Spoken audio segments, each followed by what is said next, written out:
Hi guys, and welcome to another, I was about to say episode of TaylahTalk, another TaylahTalk video. What is going on? I'm currently in the car waiting for Jack, and he's gonna be a hot minute, so I was like, you know what? Maybe I'll do a hot tea story time. I've been thinking about doing this story time for a while, but I've been putting it off because I'm just like, is the tea too hot? Is it too real? I don't know. I haven't done a story time in like forever because I feel like they got me in a little bit of trouble. I'm also a bit sick, so if my voice sounds a little effed, that is definitely why. Okay, so this is a boyfriend story time or an ex-boyfriend story time. So this story kind of takes place all over the shop because I didn't find out what happened in that relationship until I was in a new relationship. So while I was dating that person, the thing that led us to break up was, I guess you could say he had a drinking problem. Maybe like I didn't really notice it at first, but it definitely became more of an issue as it went on. And one night, I wasn't there, I went to a concert I think, and he decided to get drunk and go for a drive. And then of course, when you do that, you get caught by the cops and you get a DUI. What was really fun about that was the fact that I didn't find out till the next day when he came to pick me up. And he told me that he spent the night in the cop house, and I was like, what? And he's like, yeah, just like, you know, it happened, it's fine. Oh my god, there's a car pulling up next to me, this is so embarrassing. For some reason they decided to leave, which is great.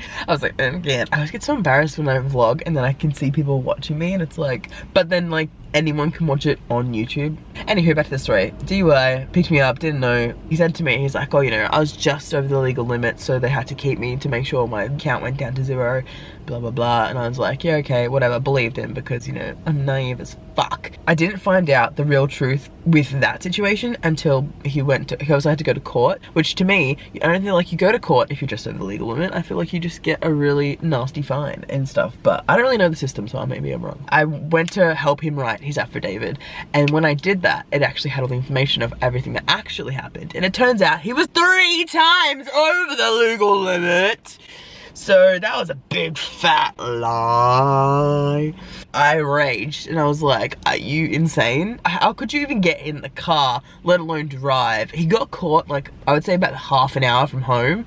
I was like, how did you even make it that far? Like, what kind of level of stupid? Anyway, long story short, he got in trouble. He lost his license, obviously, because he doesn't deserve a fucking license with that fucking attitude to life. We broke up because basically he kind of got depressed about it and it spiraled, and the fact that he lied to me about it, I think all these like little things contributed to the end of the relationship. It was just toxic and we hated each other, but we were living together, so it was like that weird awkward thing. If you guys have ever lived with an ex before, or lived with a boyfriend I should say, not an ex at the time, that'd be fucking awkward. But yeah, I was just kind of like, yeah, no, I can't do this. See you later, sis. He moved out. He moved out pretty quickly, which was nice because I didn't think he was gonna go calmly. Maybe a couple months went by and then I started dating or seeing someone new. I don't think we were boyfriend and girlfriend at this point. We were on a double date. Can't remember where we went. We were doing something with another couple that was his friends, and we're having a really good time. And then I got this random DM. I think it was on Instagram. There's another color I just pulled up. Let's just pretend like I'm not filming myself. Plot twist, the guy I was on a double date with was now one of my closest friend's ex-boyfriends.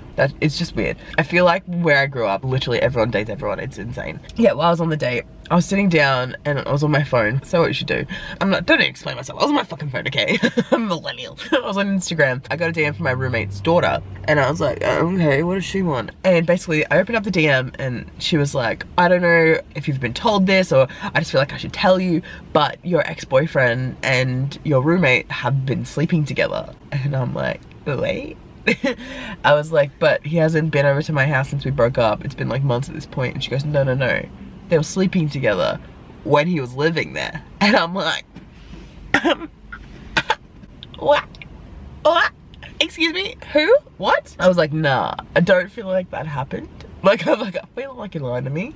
I was like, oh, are you sure? Like, I didn't think this roommate was kind of capable of getting laid.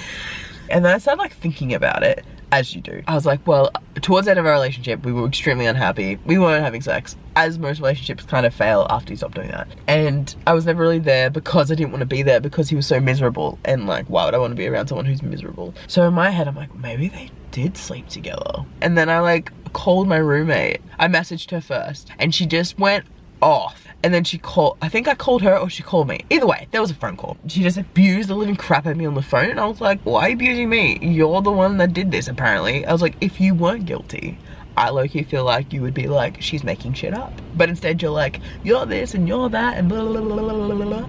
And I'm like, And so I started putting 2 and 2 together. She denied it forever. Like the whole time she was my roommate until she wasn't. She denied it. Even like people that were living in the house at the time as well were kind of like trying to be like Team Switzerland with it. Oh my god, another car. Can you guys leave me alone? I'm trying to tell a story. So basically I never really got an answer because I didn't want to reach out to him because I was very much over talking to him. I still haven't talked to him since we broke up. I was very content on just never talking to him again. So I guess I'll never really know if they did it, but I low-key feel like if you didn't do something, you wouldn't turn super defensive. It was never like directly yes or no answered, but it definitely was danced around, and I just feel like it happened. I just really hope that they started doing that after we stopped, because all I know is that I'm clean. So but I guess whether or not that happened or didn't happen, I didn't suffer from it, so that's good. I feel like the moral of the story is, if it's not working, if your relationship is turning to shit, let it turn to shit and let him leave before he starts fucking your roommate. And that's it for this story time. I hope you liked it. Give it a thumbs up if you did. Let me know if you want more story times. I have a few, but like I said, they're really hot in terms of tea, so I don't want to spill it so much that I end up getting burnt, you know? But until next time, guys, I will talk to you later. Bye.